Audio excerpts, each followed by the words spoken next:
Gwendal Rouillard. Merci, Monsieur le Président, d'accueillir un membre de la Commission de la Défense. Soyez le bienvenu. Merci. Trois choses rapidement.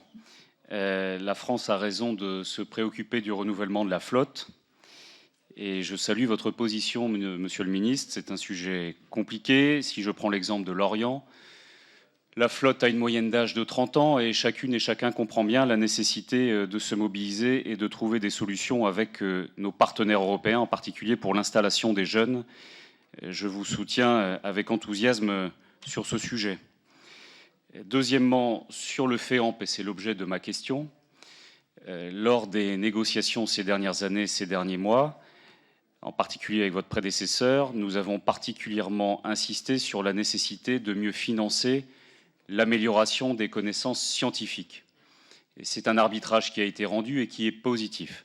Donc ma question porte sur la mise en œuvre. Quelle est votre stratégie de mise en œuvre du FEAMP qui porte sur ce volet, amélioration des connaissances scientifiques?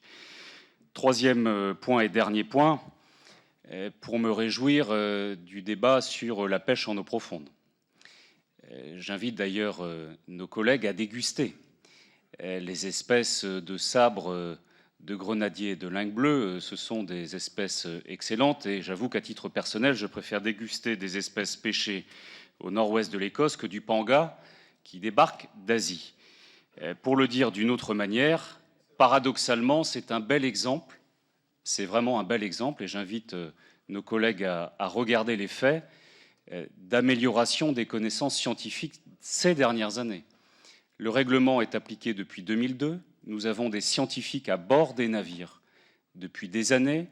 Les scientifiques d'Ifremer à Lorient sont sur les navires. Ils ont collecté des dizaines et des dizaines de milliers de traits de chalut. Je me permets d'insister en disant que ça se passe très bien entre les pêcheurs et les scientifiques, et c'est la bonne démarche pour concilier viabilité économique des entreprises et respect de la biodiversité. Et si je termine par un vœu, quand on améliore les connaissances scientifiques, on connaît mieux les stocks et on gère mieux les stocks. Et les avis sur la pêche en eau profonde sont rendus par le CIEM. C'est 1600 scientifiques à l'échelle internationale qui travaillent de manière sérieuse, ce qui me permet de saluer la position de la France qui veille à concilier sur cette pêche en eau profonde à la fois la viabilité économique des entreprises et le respect de la biodiversité. En tout cas, j'appelle à des débats rationnels et sereins autant que possible sur un sujet qui mérite, je crois, notre attention, mais certainement pas les caricatures que certains en ont fait ces derniers mois. Merci de votre attention. Merci. Alain Suguet.